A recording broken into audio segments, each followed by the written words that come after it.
Oi! Oi!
ഞങ്ങൾ ഇത് ലാംസി Plaza എന്ന് പറയുന്നത് നേരത്തെ സൂചിപ്പിച്ച പോലെ വ്യാപാര സമുച്ചയം 97 ഞങ്ങളെല്ലാവരും അവിടെ എത്തുന്നവരാണ്. അവിടെ വെച്ചാണ് ദുബായിൽ അവിടെ വെച്ച് ഞങ്ങൾ കണ്ടുമുട്ടുകയും അവിടെ നിന്ന് വിവിധ സ്ഥാപനങ്ങളിലേക്ക് വിവിധ പുതിയ മേച്ചിൽപ്പുറങ്ങൾ തേടിയ ആളുകൾ പോവുകയൊക്കെ ചെയ്ത് അപ്പോൾ വ്യത്യസ്തമായിട്ടുള്ള നാടുകളിൽ പോയി വ്യത്യസ്ത ജോലിക്ക് പോയി അതിനെല്ലാം ശേഷം നാട്ടിൽ തിരിച്ചു വന്നുകൊണ്ടാണ് നമ്മൾ ഇങ്ങനെ ഒത്തുചേരുന്നത് ഒരു വാട്സപ്പ് കൂട്ടായ്മയുടെ ഭാഗമായിട്ട്. നിലവിൽ പ്രവാസികൾ ആയിരിക്കുന്നവരും വന്നിട്ടുണ്ട് ദുബായിൽ. പിന്നെ അതുകൂടാതെ ഇദ്ദേഹം ബോംബെയിലാണ്. ഡൽഹിയിലിരിക്കുന്ന നമ്മുടെ സുഹൃത്തുക്കളുണ്ട്. അപ്പോൾ ഇങ്ങനെ ഇന്ത്യയിൽ തന്നെ ആകുമ്പോഴും കേരളത്തിൽ തന്നെ ആകുമ്പോഴും മറുനാടുകളിലും കൂടെ ജീവിക്കുന്നവരാണ്. അപ്പോൾ അതുകൊണ്ട് നിങ്ങൾക്ക് അറിയാം ഒരു ഓർഗനൈസേഷൻ എന്നുള്ള ഈ ലാംസി പ്ലാസ എന്ന് പറയുന്ന സ്ഥലത്ത് നമുക്ക് അവിടെ ഞങ്ങൾ ജാതി മതസ്ഥര് അവിടെ ഒരു പ്രശ്നമല്ല. ഈദിന് ഞങ്ങളെല്ലാവരും ഘോഷിക്കാറുണ്ട്. ഓണത്തിന് ഞങ്ങൾ അവിടെ സേട്ടുമാരും മുതൽ ഞങ്ങളുടെ ഓണർമാരും മുതൽ എല്ലാവർക്കും ഫുഡ് 600, 700, 1000 പേർക്ക് വരെ ഫുഡ് കൊടുക്കാറുണ്ട്. അതുപോലെ ദീപാവലി, ഈസ്റ്റർ ഇതിനെല്ലാം ഞങ്ങൾ സെലിബ്രേറ്റ് ചെയ്യണ്ടായിരുന്നു. ഞങ്ങൾക്കിവിടെ ഒരു ജാതിയില്ല, ഒരു മതമില്ല, ഒന്നുമില്ല.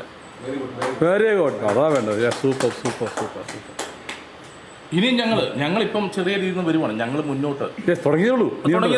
ഞങ്ങൾ ഇനി നമുക്ക് ചെയ്യാൻ പറ്റുന്ന എല്ലാ സഹായങ്ങളും ഞങ്ങളുടെ ഓരോ സുഹൃത്തുക്കളിൽ നിന്ന് 10,000. അല്ല, ഞാനിവിടെ വന്നപ്പോൾ ശ്രദ്ധിച്ചറിയോ, ഇവിടെ 2 കുട്ടികൾക്ക് വേണ്ടി നിങ്ങൾ പെർഫോമൻസിന് നിങ്ങളവിടെ സംഭവം നിങ്ങളുടെ കുടുംബത്തിലെ കുഞ്ഞുങ്ങൾക്ക് അപ്പോൾ തന്നെ അവിടെ കണ്ടോ കൂടെ നിങ്ങൾ മറന്നിട്ടില്ല.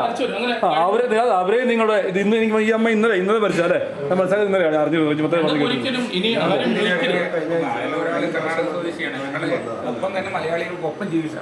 അത് നമ്മൾ പുള്ളിയെ ദത്തെടുത്തു. പുള്ളിയെ മലയാളികൾക്കൊപ്പം ജീവിച്ച ആളാണ്. അതുപോലെ തന്നെ നമ്മുടെ സുഹൃത്തുക്കളെ എവിടെയാണെങ്കിലും നമുക്ക് ജാതി മതം ഭാഷ ദേശത്തിനപ്പുറത്താണ് സൗഹൃദം. തീർച്ചയായും ഇവിടെ വരുമ്പോൾ നമ്മുടെ 1997 മുതൽ 2017 വരെ ചിലപ്പോൾ കുറച്ച് കാലം 2 വർഷം 3 വർഷം 5 വർഷം ചിലപ്പോൾ 20 വർഷം വർക്ക് ചെയ്തവരുണ്ടാവും. അങ്ങനത്തെ ഒരു കൂട്ടായ്മയാണ്. കണ്ടിന്യൂസും 20 വർഷം വർക്ക് ചെയ്തില്ല, ചിലപ്പോൾ 1 വർഷം വർക്ക് ചെയ്തിട്ടുണ്ട്, 6 മാസം വർക്ക് ചെയ്തിട്ടുണ്ട്, 10 വർഷം വർക്ക് ചെയ്തിട്ടുണ്ട്, 20 വർഷം വർക്ക് ചെയ്തിട്ടുണ്ട്. അവരുടെ ഒരു വിവിധ ഏരിയകളിലുടെ ഒരു കൂട്ടായ്മയാണിത്. ഇതിൻ്റെ രണ്ടാമത്തെ ഗെറ്റ് ടുഗദറാണ്. ഇപ്പോൾ 2017 ഇത് വിരിഞ്ഞു വരുന്നത്. അപ്പോൾ രണ്ടാമത്തെ ഒരു ഗെറ്റ് ടുഗദറാണ്. നേരത്തെ 2022 കൊല്ലത്ത് ആലപ്പുഴ നടന്ന് ഇത് രണ്ടാമത്തെ ഗെറ്റ് ടുഗദറാണ്. നമ്മൾ ഇതിൽ എന്ന് വെച്ചാൽ ഇത് നമ്മുടെ കൂടുതൽ ആൾക്കാർ തന്നെ ഒരു നമ്മുടെ ആരോഗ്യത്തിൻ്റെ സോഷ്യൽ വെൽബീങ് എന്നൊരു മുഖ്യൊരു പങ്കാണല്ലോ. അത് ആ സോഷ്യൽ വെൽബീങ് ഉണ്ടാക്കുക എന്നുള്ളതും കൂടി ഇതിൻ്റെ ഒരു ഭാഗമാണ്. രണ്ടാമത് നമ്മുടെ കുട്ടികളൊക്കെ മോട്ടിവേറ്റ് ചെയ്യാൻ വേണ്ടിയിട്ട് കുട്ടികളുടെ നമ്മുടെ ഈ കുടുംബത്തിൽപ്പെട്ട കുട്ടികൾക്ക് എന്തെങ്കിലും അച്ചീവ്മെൻറ്റ് കിട്ടുമ്പോൾ അതിന് പ്രോത്സാഹിപ്പിക്കുന്ന അവർക്ക് പ്രോത്സാഹന സമ്മാനങ്ങളും അതുപോലെ കൊടുക്കുക. വാട്സപ്പിലൂടെ കൊടുക്കുന്നുണ്ട്. പിന്നെ കൊല്ലം കഴിയുമ്പോൾ ആ സംഗമത്തിൽ വെച്ച് എപ്പോഴാണ് സംഗമം നടത്തുന്നത് ആ സംഗമത്തിൽ കൊടുക്കും. നമ്മളെ കൂടെ തന്നെ വിട്ടുപിരിയുന്ന ആൾക്കാരുണ്ട്. അവരൊക്കെ അനുശോചനങ്ങളും മറ്റുള്ള കാര്യങ്ങൾ നടക്കുക. നമുക്ക് നമ്മുടെ ഇടയിൽ ഇപ്പം എല്ലാവരും ഗൾഫിലൊക്കെ ആണെങ്കിൽ പോലും നല്ല ഉയർന്ന സാമ്പത്തികമുള്ളവർ നല്ല ഉയർന്ന സാമ്പത്തികമുള്ളവരുണ്ട്, വളരെ സാമ്പത്തിക കുറഞ്ഞ ആൾക്കാരുണ്ട്. അവരെ സഹായിക്കാനുള്ളൊരു പദ്ധതി കൂടി ഞങ്ങൾ എടുത്തിട്ടുണ്ട്. ദൗർഭാഗ്യം എന്ന് പറയട്ടെ, ലംസി പ്ലാസ എന്ന് പറയുന്നത് ഞങ്ങൾ കണ്ടുമുട്ടിയ ആ സ്ഥാപനം ഇന്നില്ല. അതൊരു കെട്ടിടം മാത്രമായിട്ട് നിൽക്കുകയാണ്. അതിന്റെ ഒരു എഗ്രിമെന്റ് ആ കാലഘട്ടത്തിൽ അവിടുത്തെ സ്പോൺസർ 20 വർഷത്തെ എഗ്രിമെന്റ് ആയിരുന്നു. ആ 20 വർഷത്തെ എഗ്രിമെന്റ് കഴിഞ്ഞപ്പോൾ സ്വാഭാവികമായിട്ടും എന്താണ് അവിടെ സംഭവിച്ചതെന്ന് അറിയില്ല. ആ സ്ഥാപനം 2017 കത്തുകയും ചെയ്തു. അപ്പോൾ അതിനുശേഷം ആ സ്ഥാപനത്തിൽ ജോലി ചെയ്ത ആളുകൾ അതേ കമ്പനിയുടെ ഗ്രൂപ്പിന്റെ വിവിധ ശാഖകളിലൊക്കെ വർക്ക് ചെയ്തു. അതിനുശേഷം 2022 കൊറോണ സമയത്തൊക്കെ ആയിട്ടാണ് പല ആൾക്കാരും എത്തിയിട്ടുള്ളത്. ഞങ്ങൾ ദുബൈയിൽ അതായത് 1997 ഞങ്ങൾ ചെല്ലുമ്പോൾ ഈ ഷോപ്പിംഗ് കോംപ്ലക്സ് ആണ് one of the largest department store in the world, ലംസി പ്ലാസ. ഇപ്പോൾ ലോകത്ത് നിലവില്ലാത്ത ഒരു പ്രസ്ഥാനത്ത് ഒരുമിച്ച് വർക്ക് ചെയ്തവർ ആ പ്രസ്ഥാനം ഇല്ലായെങ്കിലും ആ സൗഹൃദങ്ങളും ബന്ധങ്ങളും നിങ്ങൾ ഊഷ്മമായി കീപ്പ് ചെയ്യുന്നു. അതൊരു അസാധ്യ സംഭവമാണ്. റിയലി രോമാഞ്ചം ഉണ്ടാകുന്ന കാര്യമാണോ പറയാം. പറയൂ സാർ. 100 പേരോളം അടങ്ങുന്ന ഒരു ഗ്രൂപ്പാണിത്. ഇന്നത്തെ 97 തൊട്ട് നമ്മൾ റീജോയിൻ ചെയ്തിട്ട് ഇന്ന് 2024 നിൽക്കുമ്പോൾ ഏതാണ്ട് 25 വർഷമായിട്ട് ലാംസി പ്ലാസയുടെ ആൾക്കാരുമായിട്ട് ബന്ധപ്പെട്ട് അവിടെ അന്നത്തെ 97 തുടങ്ങി ഇന്ന് വരെ നമ്മൾ ജോയിൻ ചെയ്ത ആൾക്കാർ മുഴുവനും ഈ ഗ്രൂപ്പിലുണ്ട്. നമ്മുടെ ഒരു കാലത്ത് സീറോ ആയിരുന്നവർ ഇത് ഹീറോ ആയപ്പോൾ നിങ്ങൾ ഇപ്പോൾ ഒരുമിച്ചുള്ളതാണ്. അതാണ്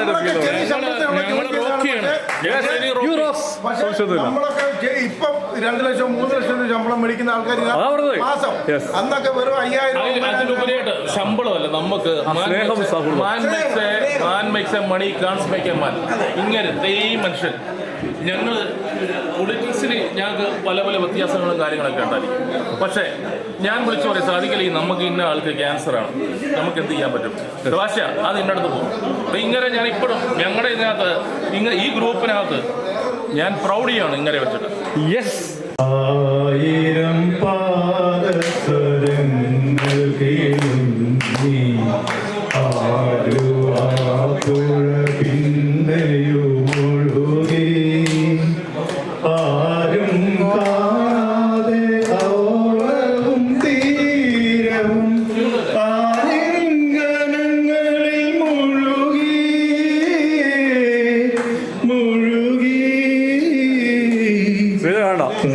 ആയിരം പാദസരങ്ങൾ കിലുങ്ങി ആലുവാപ്പുഴ പിന്നെയുമൊഴുകി.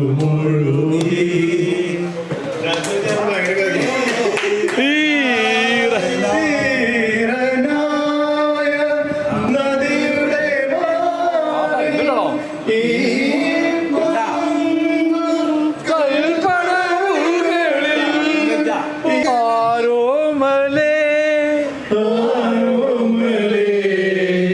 ഒന്നു ചിരിക്കൂ ഒരിക്കൽ കൂടി. 1000 പാദസരങ്ങൾ കിലുങ്ങി ആലുവാപ്പുഴ പിന്നെയുമൊഴുകി. ഇത്ര മനോഹരമായിട്ട് പാടാൻ കഴിഞ്ഞ പ്രേമേട്ടനുണ്ടായിട്ടാണോ നമ്മൾ ലാംസിയിൽ ഗായകരില്ല എന്ന് പറഞ്ഞു വരുന്നത്? നമ്മുടെ ഈ ലാംസി പ്ലാസ മച്ചാൻസ് ഗ്രൂപ്പിൻ്റെ ശക്തി എന്ന് പറയുന്നത് പരസ്പരമുള്ള സ്നേഹം എന്ന് ഞാൻ നേരത്തെ സൂചിപ്പിച്ചുവല്ലോ. അതിൻ്റെ ഏറ്റവും വലിയ മകുട ഉദാഹരണമാണ് അവിടെ നിൽക്കുന്ന സജീവ്. അദ്ദേഹത്തിൻ്റെ കാല് ഒടിഞ്ഞിരിക്കുന്ന ആളാണ്. ഞാൻ ശ്രദ്ധിച്ചു. ഒടിഞ്ഞിരിക്കുന്ന ആളാണ് അദ്ദേഹം. വന്നിട്ട് തൃശ്ശൂരിൽ നിന്നാണ്. സജീവ് ജി. ഓ ഗ്രേറ്റ്. അപ്പോൾ അദ്ദേഹം തീർച്ചയായിട്ടും ഇവിടെ കടന്നു വരുന്നതിന് തൃശ്ശൂരിൽ ഒരേ ഒരു കാരണം ഞങ്ങൾ തമ്മിലുള്ള സ്നേഹത്തിന്റെ ഊഷ്മളത ഒന്ന് മാത്രമാണ്. അപ്പം അത് അങ്ങനെ തന്നെയാണ് ഞങ്ങളുടെ എല്ലാവരും പരസ്പരം സ്നേഹിക്കുന്നതും കരുതുന്നതും. മുമ്പേ പറഞ്ഞതുപോലെ ചില സാഹചര്യങ്ങൾ ചിലർക്ക് വരാൻ സാധിക്കുന്നില്ല. അത് അല്ല, അങ്ങനെ വരാത്തവർക്ക് കൂടെ വരാൻ ഈ വീഡിയോ ഒരു ഉത്തേജകമാകട്ടെ എന്ന് ഞങ്ങളും പ്രാർത്ഥിക്കുന്നു. നിങ്ങളിതുവരെ പല കൂട്ടായ്മ കണ്ടിട്ടുണ്ടാവും. കലാലയങ്ങൾ, കുടുംബങ്ങൾ, സൗഹൃദങ്ങൾ, നാട്ടുകൂട്ടങ്ങൾ, ആശയപരമായിട്ടുള്ള സാംസ്കാരിക സംഘടനകൾ, അങ്ങനെയൊക്കെ ആയിരിക്കും കണ്ടിട്ടുണ്ടാകുക. പക്ഷേ ഒരു പ്രവാസ ലോകത്ത് ഒരു സ്ഥാപനത്തിൽ ജോലി ചെയ്തു എന്നതുകൊണ്ട് മാത്രം ഒരു സൗഹൃദ കൂട്ടം 27 വർഷമായി 4 നൂറ്റാണ്ട് പിന്നിട്ടുകൊണ്ട് നിൽക്കുകയും 4 നൂറ്റാണ്ടിന് ശേഷം ഒരു കുടുംബസംഗമം കേരളത്തിൻ്റെ വിവിധ പ്രദേശങ്ങളിലായിട്ട് സംഘടിപ്പിക്കുകയും ചെയ്യുന്നത് പറയുന്നത് ഒരുപക്ഷെ ആദ്യമായിരിക്കും. അതിന് ഞങ്ങൾക്ക് ഏതായാലും അഭിമാനമുണ്ട്. അക്കാഡമിക് എക്സലൻസ് അവാർഡായിട്ട് 2 നോമിനേഷൻസ് ആണ് നമുക്ക് ലഭിച്ചിരിക്കുന്നത്. അതനുസരിച്ച് അവർക്കുള്ള അവാർഡുകൾ ഇപ്പോൾ നൽകപ്പെടുന്നതായിരിക്കും. ആദ്യമായിട്ട് നമ്മുടെ സെബാസ്റ്റ്യൻ്റെ മകൾ Meritorious Victory in BTech Biotechnology and Biochemical Engineering 2024, Diana Mathew. അത് മൊമെൻ്റ് സ്വീകരിക്കാനായി കുട്ടിയുടെ പിതാവ് സെബാസ്റ്റിനെ ക്ഷണിക്കുന്നു. ഈ മൊമെൻ്റോ നൽകുന്നതിനായി അജു കുര്യാക്കോസിനെ ക്ഷണിക്കുന്നു.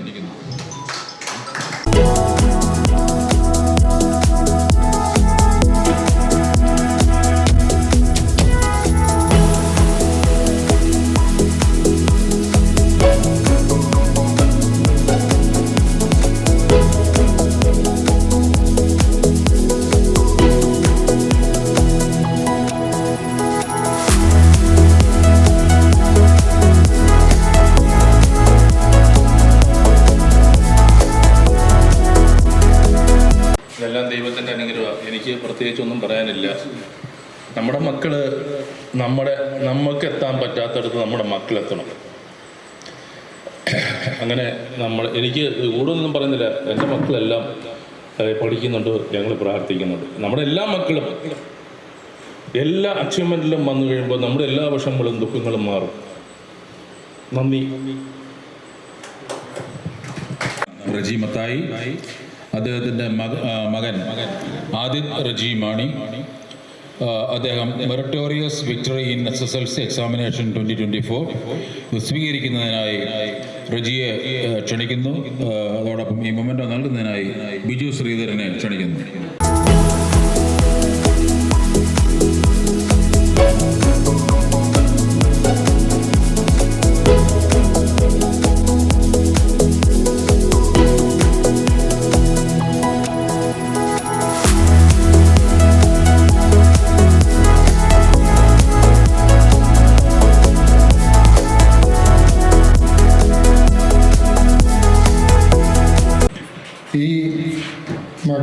എൻ്റെ മകന് നൽകിയ ഉപഹാരത്തിന് ലാംസി മച്ചാൻസിനോട് നന്ദി പറയുന്നു. എനിക്കൊരു കാര്യം പറയാനുള്ളത്, നമ്മൾ ഒരു പ്രായം കഴിഞ്ഞു കഴിഞ്ഞാൽ നമ്മൾ ഇത്രയും കാലം നമ്മുടെ പേരിലാണ് നമ്മൾ അറിയപ്പെട്ടിരുന്നത്. ഒരു പ്രായം കഴിഞ്ഞ് നമ്മുടെ മക്കളുടെ പേരിൽ അറിയപ്പെടാനാണ് നമ്മൾ എല്ലാവരും മക്കളുടെ പേര് അറിയപ്പെടാൻ. അങ്ങനെ അറിയപ്പെടുന്ന പിതാക്കന്മാരായി നമ്മളെല്ലാം മാറിയിട്ടുമുണ്ട്. അതിൽ ഞാൻ അഭിമാനം കൊള്ളുന്നു. Thank you. പ്രധാനമായിട്ടും നമ്മൾ ഗ്രൂപ്പിൽ പറഞ്ഞിരുന്നു 60 വയസ്സ് കഴിഞ്ഞ ആരെങ്കിലുമൊക്കെ ഉണ്ടെങ്കിൽ ഗ്രൂപ്പിൽ നമ്മൾ പേര് പറയണമെന്ന് പറഞ്ഞിരുന്നു. അതിന് പ്രകാരം ഞങ്ങൾക്ക് കിട്ടിയ 3 പേരുണ്ട്. പേരും 4മതൊരു പേരുള്ളത് കഴിഞ്ഞ പ്രാവശ്യം നമ്മൾ കൂടിയപ്പോൾ ബാലേട്ടന് നമ്മൾ പൊന്നാട മാത്രമേ കൊടുത്തുള്ളൂ. പക്ഷേ അന്ന് ഇതുപോലൊരു ട്രോഫി കൊടുക്കാൻ നമുക്ക് സാധിച്ചില്ല, മൊമെന്റോ കൊടുക്കാൻ സാധിച്ചില്ല. ഇപ്പം നമ്മൾ മറ്റുള്ളവർക്ക് ഇതുപോലെ മൊമെന്റോ കൊടുക്കുമ്പോൾ അവരവരുടെ വീടുകളിൽ സൂക്ഷിക്കുമ്പോൾ ബാലേട്ടൻ ചിന്തിക്കുമല്ലോ, കഴിഞ്ഞ പ്രാവശ്യം എനിക്ക് പൊന്നാട തന്നു. അതുകൊണ്ട് ബാലേട്ടനോടുകൂടി ഞങ്ങളൊരു കഴിഞ്ഞ വർഷം കൊടുത്തതെങ്കിലും ഒരിക്കൽ കൂടി കൊടുക്കുകയാണ്. ലിസ്റ്റ് ഞങ്ങൾ വായിക്കുക. ഒന്ന് ബാലേട്ടനെ തന്നെയാണ് നമ്മൾ ആദ്യമായിട്ട് വിളിക്കുന്നത്. കഴിഞ്ഞ വർഷം കൊടുത്തതാണ്, എങ്കിലും ബാലേട്ടൻ ഒരിക്കൽ കൂടി സീനിയർ സിറ്റിസൺ ആയിരിക്കുകയാണ്.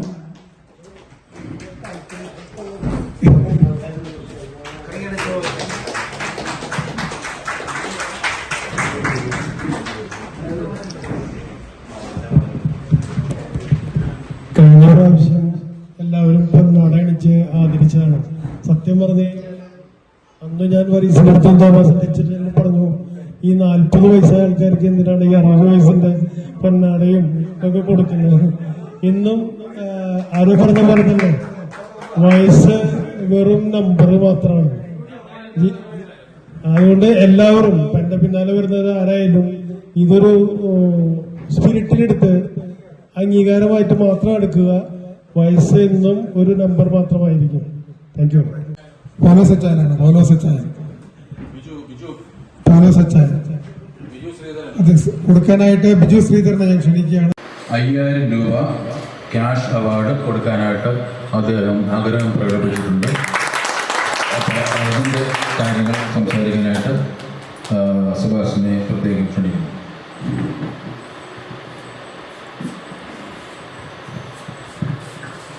അമ്മച്ചിക്ക് വേണ്ടി 5000 അല്ല എന്ത് കൊടുക്കാനും നമ്മൾ കഴിയാം. പക്ഷേ തൽക്കാലം നമുക്ക് 5000 കൊടുക്കും.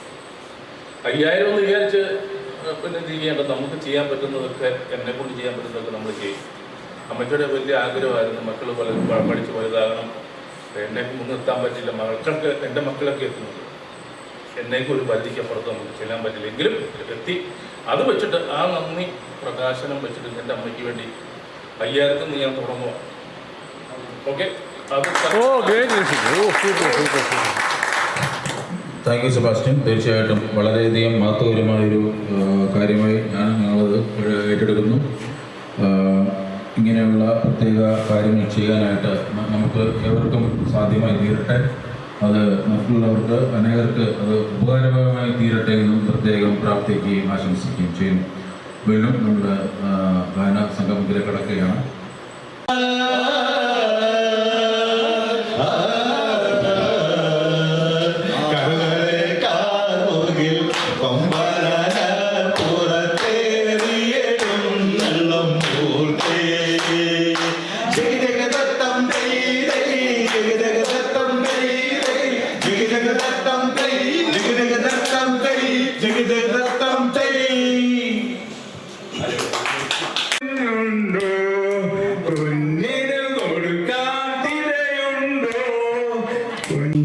കരൾക്കൂട്ടിൽ നിന്നവിന്റെ കുയിൽ മുട്ടാട തൊട്ടി വിരിയുമോ കൂട്ടുകാരി. ഇനി എൻ്റെ ഓർമ്മകളിൽ നിറമുള്ള പാട്ടുകൾ മണിവീണ മൂളുമോ കൂട്ടുകാരി. നഷ്ടബോധങ്ങൾക്കു മേലടയിരിക്കുന്ന പക്ഷിയാണിന്നു ഞാൻ കൂട്ടുകാരി. നഷ്ടമോഹങ്ങൾക്കു മേലടയിരിക്കുന്ന പക്ഷിയാണിന്നു ഞാൻ കൂട്ടുകാരി. ഇഷ്ടമോഹങ്ങൾക്ക് വർണ്ണരാഗം ചേർത്തു പട്ടു നെയ്യുന്നു നീ പാട്ടുകാരി. ഇഷ്ടമോഹങ്ങൾക്ക് വർണ്ണരാഗം ചേർത്തു പട്ടു നെയ്യുന്നു നീ പാട്ടുകാരി.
സെക്കൻഡ് റീ ജോയിനിങ്ങിന് മുൻകൈ എടുത്തിട്ടുള്ള എല്ലാവർക്കും അതോടുകൂടി ഞാൻ നന്ദി രേഖപ്പെടുത്തിക്കൊള്ളുന്നു.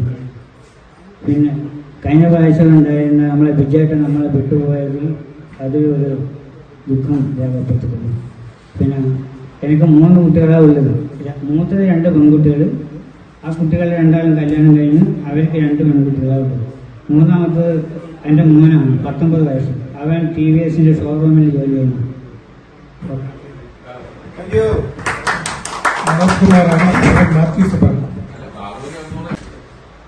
എൻ്റെ എല്ലാ ലാംസി മച്ചാൻ സുഹൃത്തുക്കൾക്കും ഒരിക്കൽ കൂടി എൻ്റെ വിനീതമായ കാപ്പുകൈ.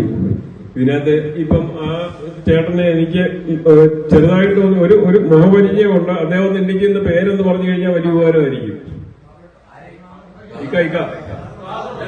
ഖാദർഭായ്, സലാം അലൈക്കും. പിന്നെ ഉദയകുമാർ. അപ്പം ഇപ്പൊ കഴിഞ്ഞ പ്രാവശ്യത്തിനെക്കാട്ടിൽ നമുക്ക് 2-3-4 കഴിഞ്ഞ പ്രാവശ്യം എത്തിച്ചേരാത്ത IT ഡിപ്പാർട്ട്മെന്റിലുണ്ടായിരുന്ന രാജേന്ദ്രൻ, 3-4 പേരെ ഇപ്പൊ പുതിയതായിട്ട് നമുക്ക് ഇവിടെ എത്തിച്ചേർന്നിട്ടുണ്ട്. ഇനിയും ഇനി എവിടെ വെച്ച് ഈ പ്രോഗ്രാം നടത്തി കഴിഞ്ഞാൽ എല്ലാവരും ഇതിനകത്ത് ആത്മാർത്ഥമായിട്ട് സഹകരിക്കണം, പങ്കുകൊള്ളണം എന്ന് താഴ്മയായിട്ട് അപേക്ഷിക്കുന്നു. പിന്നെ നമ്മുടെ ഈ കോഴിക്കോട് ഈ ഭാഗത്ത് ഇത്രയും നല്ല പ്രകൃതി രമണീയമായ ഈ ഒരു അന്തരീക്ഷത്തിൽ നമുക്ക് ഈ ഒരു പ്രോഗ്രാം ഒത്തുകൂടാൻ ചേർന്നതിൽ ഞാൻ അങ്ങേയറ്റം ശ്രീ റജിയോട് നന്ദി അറിയിക്കുകയാണ്. ഇതിനെല്ലാം പുറകിൽ നിന്ന് ചുക്കാൻ പിടിക്കുന്ന റഫീഖ് ഭായി, ഖാദർ ഭായി, അദ്ദേഹത്തിന്റെ സഹോദരൻ സഹീർ ഭായി, ഇവരെല്ലാവരും കൂടെ ഒത്തുചേർന്നാണ് നമുക്ക് ഇവിടെ ഈ ഒരു കൂട്ടായ്മ ഇന്നിവിടെ ഒത്തുകൂടാനുള്ള സാഹചര്യം ഉണ്ടാക്കിയത്. അതിൽ പ്രത്യേകം നന്ദി അറിയിക്കുകയാണ്. പിന്നെ അബുവായിയും അതുപോലെ തന്നെ ഇതിന്റെ പുറകിലെല്ലാം വളരെ ഇതായിട്ട് പ്രവർത്തിച്ചു. വേറെ പ്രത്യേകിച്ചൊന്നും പറയാനില്ല. എനിക്ക് 2 മക്കളാണ്. മൂത്ത മോനിപ്പം BTech ഫൈനൽ ഇയർ ആണ്. മോള് 10ാം ക്ലാസ്സിലോട്ടായിട്ടുണ്ട്.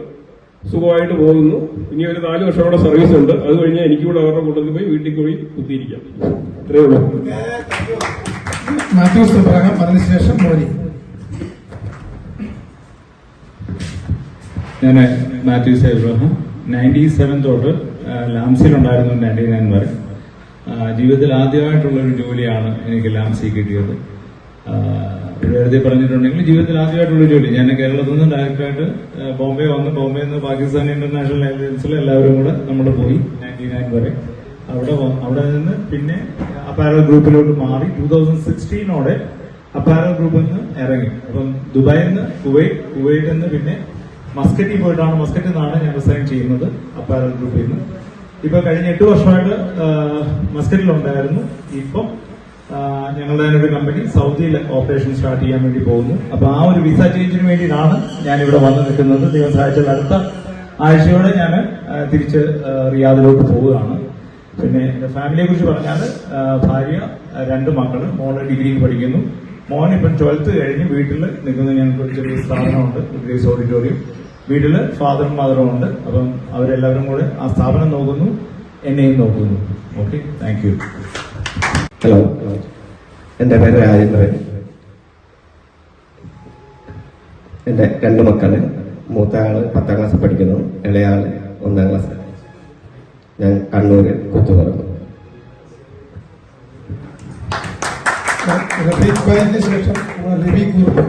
എല്ലാവർക്കും നമസ്കാരം. എന്നെ പ്രത്യേകിച്ച് പരിചയപ്പെടുത്തേണ്ട ആവശ്യം ഉണ്ടാവില്ല. കാരണം എന്ന് വെച്ചാൽ എന്നെ അറിയാത്തവരെ ചുരുക്കായിരുന്നു. ഞാൻ ലാംസിന് ഞാൻ ശരിക്കും എനിക്ക് 19 വയസ്സുള്ള ഞാൻ ദുബായിൽ എത്തിയിട്ടുണ്ട്. ആദ്യം അൽഖുറൈൻ സെന്ററിലായിരുന്നു. അത് കഴിഞ്ഞ് ഞാൻ ലാംസിയില് 95 ആണ് വന്നതെന്ന് തോന്നുന്നുണ്ട്. 95 2006 വരെ അവിടെ ഉണ്ടായിരുന്നു. ആ സമയത്ത് ഉള്ള എല്ലാവരും തന്നെയാണ് ഇപ്പോൾ ഇവിടെ ഉള്ളത്. ഏതായാലും നമ്മുടെ ഈ കൂട്ടായ്മ 2020 ഏപ്രിൽ മാസത്തിലാണ് തോന്നുന്നു നമ്മുടെ വർഗീസും തോമസും കൂടി ഉണ്ടാക്കിയാണ് കൂട്ടാൻ. ഏതായാലും അത് അന്ന് കുറെ ആൾക്കാരുണ്ടായിരുന്നു. അതിനകത്ത് രാവിലെ ഒരു ഗുഡ് മോർണിംഗ് എങ്കിലും പറയുന്നത് എല്ലാവരും കാണുന്നുണ്ട് കേട്ടോ. ഗുഡ് മോർണിംഗ് ഇപ്പോഴും തരുന്നില്ല എന്നതുകൊണ്ട് നമ്മൾ കാണുന്നില്ല എന്നുള്ള അർത്ഥമാക്കരുത്. അതൊരു പോസിറ്റീവ് എനർജിയാണ്, അത് നിലനിൽക്കുകയും വേണം. ആ പക്ഷെ ഗുഡ് മോർണിംഗ് സ്ഥിരമായി പറയുന്ന കുറച്ച് ആൾക്കാർ ഒരു രണ്ടിലും പങ്കെടുത്തിട്ടില്ല എന്ന് തോന്നുന്നുണ്ട് അല്ലേ? അതുണ്ട്, കുറച്ച് 2-3 ആൾക്കാരുണ്ട്. അവരെന്നും രാവിലെ 4:30 ഗുഡ് മോർണിംഗ് നല്ല ഇത് തന്നെയാണ്. അതുപോലെ കാതർ പറഞ്ഞതുപോലെ ആ ഒരു എന്താണ് നമ്മുടെ പഴയ കാലത്ത് അങ്ങാടിയിൽ ഇരിപ്പും കാര്യങ്ങളൊക്കെ ഉണ്ടായിരുന്നു. അപ്പൊ നമ്മൾ തമ്മിൽ കമ്മ്യൂണിക്കേഷൻ ഉണ്ടാകുമ്പോൾ തന്നെ നമുക്ക് ഒരു പോസിറ്റീവ് എനർജി കിട്ടും. ഇത് ഇപ്പൊ അത് ഈ മൊബൈലിനകത്ത് ചുരുങ്ങി പോയിരിക്കുകയാണ്. അപ്പൊ അതിപ്പോ 2000 മെക്സവൻ കാതർഭായി പറഞ്ഞത് നല്ലൊരു ഇതാണ്. കാരണം ഞാനിപ്പോ അതിന് പോകുന്നുണ്ട്. രാവിലെ 2 മണിക്കൂർ ചെറിയൊരു എക്സസൈസ് ആണ്. അതിനുശേഷം എനിക്ക് അതിൽ കിട്ടിയ ഏറ്റവും വലിയ പ്രധാനം എന്ന് വെച്ചാല് ഞാൻ ഈ 12ാം വയസ്സിൽ നാട്ടിൽ നിന്ന് വിട്ടതാണ്. പഠിക്കുന്നപ്പോ വേറെ സ്ഥലത്താണ്. അവിടുന്ന് 19ാം വയസ്സിൽ ഗൾഫിലേക്ക് പോയി. പിന്നെ ഞാൻ നാട്ടിൽ വരുന്നത് 50 വയസ്സിന് ശേഷമാണ്. അപ്പൊ നാട്ടിൽ സ്ഥിരതാമസമായിട്ട് 6 വർഷമായിട്ടേ ഉള്ളൂ. അപ്പൊ എന്റെ നാട്ടിലുള്ള ആരും തന്നെ എന്നെ അറിയില്ലായിരുന്നു, എനിക്ക് അങ്ങോട്ടും അറിയില്ല. അപ്പൊ ഇപ്പൊ കുറെ ആൾക്കാർ അറിയാൻ തുടങ്ങി. കാരണം എന്താ വെച്ചാൽ നാടുമായിട്ട് ബന്ധമുള്ളതുകൊണ്ട്. അങ്ങനെ അവിടുന്ന് അത് കഴിഞ്ഞു. പിന്നീട് ഞാൻ ഒരു 8 വർഷം ഷെയ്ഖ് ഹംദാന്റെ ഓഫീസിൽ വർക്ക് ചെയ്തു. അപ്പോഴാണ് ഈ ഗവൺമെന്റ് ജോലിന്റെ ശുഭ ഞാൻ അറിഞ്ഞത്. സത്യം പറഞ്ഞാല് അത് ഫുൾ റെസ്റ്റ് തന്നെയായിരുന്നു. എന്നാൽ അതും കഴിഞ്ഞ് പിന്നെ ഒരു 6 വർഷമായി നാട്ടിലെത്തി. ഇനിയിപ്പോ ഇവിടെ സ്ഥിരതാമസമാക്കാണ്. ഇവിടെ വന്ന സമയത്ത് പ്രത്യേകിച്ച് ഇത്രയും വർഷമാണ് നിന്നിട്ട് കാര്യങ്ങളെല്ലാം വളരെ ഭംഗിയായി നടന്നുപോയി ദൈവാനുഗ്രഹത്താല്. ഇപ്പൊ വന്ന സമയത്ത് പിന്നെ എന്റെ 2 ഫ്രണ്ട്സുകളുടെ ഷോപ്പ് ഉണ്ടായിരുന്നു. അത് ഞാൻ നാട്ടിലെത്തിയപ്പോൾ അവരെന്നെ കൊണ്ടുപോയിട്ട് അവിടെ ഇരുത്തി എന്നെ അതിനെ ചുമതലയേറ്റിപ്പോഴും അത് ഭംഗിയായിട്ട് അത് കൊണ്ട് നടക്കുന്നുണ്ട്. അതാണ് ഒരുപാട് മക്കള് 3 മക്കളുണ്ട്. 2 ആള് കല്യാണം കഴിച്ചതാണ്, ഒരാൾ ഖത്തറിലാണുള്ളത്. മൂത്താള് നാട്ടിൽ തന്നെ ഉണ്ട്. 2 ഓരോ പിള്ളേരുണ്ട്. 3ാമത്തെ ആള് ഇപ്പൊ പഠിച്ചുകൊണ്ടിരിക്കുകയാണ്, അക്കൗണ്ട്സ് ആണ്. അയാൾക്ക് 22 വയസ്സായി. എല്ലാവർക്കും നമസ്കാരം. ആദ്യമായിട്ട് ഒരു സന്തോഷകരമായ കാര്യം, നമ്മൾ പല ഗ്രൂപ്പുകളുണ്ട്, വാട്സപ്പ് ഗ്രൂപ്പുകളുണ്ട്. 10ാം ക്ലാസ്സിൽ പഠിച്ചുകൊണ്ട് പല സ്ഥാപനങ്ങളിൽ ജോലി ചെയ്തവരുണ്ട്. അതിൽ ഏറ്റവും ആക്റ്റീവായിട്ട് ഇപ്പം ഞാൻ കണ്ട ഒരു ഗ്രൂപ്പാണ് നമ്മുടെ. കാരണം ജാതിക്കോ മതത്തിനോ രാഷ്ട്രീയത്തിനോ അതീതമായിട്ടൊരു കൂട്ടായ്മ. അത് എൻ്റെ വൈഫ് എപ്പോഴും പറയും, സാധാരണ ഞങ്ങൾ കിടക്കാറാണ് വാട്സപ്പ് നോക്കുന്നത്. ഈ ഗ്രൂപ്പിൽ കാണുമ്പോൾ പറയാറുണ്ട്. പിന്നെ ഞാൻ ലാംസി പ്ലസിലെ ആദ്യത്തെ സ്റ്റാഫായിരുന്നു. ഞാനും പ്രകാശമായിരുന്നു നമ്മുടെ റിസപ്ഷനിൽ അറ്റൻഡൻസ്. അതുകൊണ്ട് മിക്കവാറും ആൾക്കാരുടെ പേരും വീട്ടുകാരും അച്ഛൻ്റെ പേരും എല്ലാം അറിയാം. ഇതിലൊരു 4-5 പേരെ മാത്രമേ എനിക്ക് പരിചയമില്ലാത്തുള്ളൂ. അത് എനിക്കൊന്നും അതിന് ശേഷം വന്നതായിരിക്കാം. ഞാൻ ലാംസിയിൽ വിടാൻ കാരണം ആദ്യമായിട്ട് ലാംസിക്കെതിരെ ലേബർ കോർട്ടിൽ കേസ് കൊടുത്തു പോയാളാണ്. കാരണം നമ്മൾ ശമ്പളം കൂടുതൽ ചോദിച്ചു, തന്നില്ല. അപ്പം പൊക്കോളാൻ പറഞ്ഞു. അന്ന് നമുക്ക് ബെനിഫിറ്റ്സ് ഒന്നും കിട്ടില്ല എന്ന് പറഞ്ഞു. ഞാൻ കോടതിയിൽ പോയി, ധൈര്യമായിട്ട് പോയി. എന്തായാലും വിജയിച്ചു. ബെനിഫിറ്റ്സ് മേടിച്ചുകൊണ്ട് പോയി. 2000-ലായിരുന്നു എൻ്റെ വിവാഹം. സത്യം പറഞ്ഞാൽ കല്യാണം കഴിക്കുമ്പോൾ ജോലിയില്ല. അപ്പം കല്യാണം കഴിഞ്ഞപ്പോൾ അനു പറഞ്ഞൊരു വിസ എടുത്ത് ധൈര്യമായിട്ട് പോരാൻ പറഞ്ഞു. അങ്ങനെ ദുബൈയിൽ വീണ്ടും ഒരു 1.5 മാസം ഉണ്ടായിരുന്നു. അതിനുശേഷം നമ്മുടെ തലവരം തെളിഞ്ഞു. നേരെ നമ്മൾ പരിചയമില്ലാത്ത രാജ്യത്തേക്ക് പോയി. ഈസ്റ്റ് ആഫ്രിക്കയിൽ തൻസാനിയയിലേക്ക് പോയി. അവിടെ ഒരു 16 വർഷത്തെ ജീവിതം ഉണ്ടായിരുന്നു. കുട്ടികൾ 2 അവിടെ വെച്ചാണ് ജനിച്ചത്. അവിടെ തൻസാനിയയിൽ വന്നത് 2 പേര് അവിടെ വീണ്ടും വന്നു. നമ്മുടെ സജീവ് പിന്നെ ജോസഫ്, അവരെ അവിടെ വെച്ച് കണ്ടു. ശരിക്കും പറഞ്ഞാൽ 10-17 വർഷം നമുക്ക് ഒരു ഗ്രൂപ്പുമായിട്ട് യാതൊരു ബന്ധവുമില്ലായിരുന്നു. പ്രൊഫഷണലി ജോലി ചെയ്തു. അങ്ങനെ 16 വർഷത്തിന് ശേഷം 2017 എൻ്റെ അമ്മയ്ക്ക് സുഖമില്ലാതായി. മാത്രമല്ല കുട്ടികൾക്കും പ്രായമായി തോന്നിയപ്പോൾ ഞാനൊരു നല്ല പീക്ക് പോയിന്റിലാണ് ഞാൻ അവിടുന്ന് മതിയാക്കി പോന്നു. എന്തായാലും ദൈവാനുഗ്രഹം 2017 ഞാൻ വന്നപ്പോൾ ഞാൻ എൻ്റെ സമ്പാദ്യം എനിക്ക് നല്ല രീതിയിൽ ഇൻവെസ്റ്റ് ചെയ്യാൻ സാധിച്ചു. പിന്നെ ഞാൻ ആ 16 വർഷത്തെ ആഫ്രിക്കയിലെ എക്സ്പീരിയൻസ് എനിക്ക് മുതലാക്കി ഒരു ചെറിയ ബിസിനസ് തുടങ്ങി. അതിൽ ആദ്യമായിട്ടൊരു ഫിനാൻസ് തുടങ്ങി, ഗോൾഡ് പ്രെഡ്ജിൻ്റെ KML ആക്ട് അനുസരിച്ച്. അതിൽ വലിയ പണിയൊന്നുമില്ല, കാരണം വരുമാനമുണ്ട്. അങ്ങനെ ഞാൻ അതിൻ്റെ കൂടെ അക്ഷയ സെൻറ്റർ തുടങ്ങി. അതും കഴിഞ്ഞൊരു 2 വീലറിൻ്റെ വർക്ക്ഷോപ്പ്, മീൻസ് ഇലക്ട്രിക് 2 വീലറിൻ്റെ ഷോറൂം തുടങ്ങി. ഇതെല്ലാം സ്വന്തമായിട്ടാണ് നടത്തുന്നത്. രാവിലെ 9 മണിക്ക് വീട്ടിൽ നിന്ന് ഇറങ്ങിയാൽ 10 മണി വരെ വീടടുത്ത് തന്നെയാണ്. പിന്നെ ഭാര്യ, 2 കുട്ടികളുണ്ട്. എൻ്റെ മോള് ഇപ്പോൾ ACCA പാർട്ടി ക്വാളിഫൈഡ് ആണ്. ഒരു 2 സബ്ജക്റ്റ് എഴുതിയാൽ ഫുള്ളി ക്വാളിഫൈഡ് ആകും. ലക്ഷ്യയിലാണ് കോച്ചിങ്. 2ാമത്തെ മോനാണ്. പിന്നെ BWOC-ന്റെ ഒരു റിന്യൂവബിൾ എനർജി കോഴ്സ് പഠിക്കുന്നു. അത് 2 വർഷം കൊണ്ട് ഈ വർഷം കൊണ്ട് തീരും. ഇതാണ് ഫാമിലി.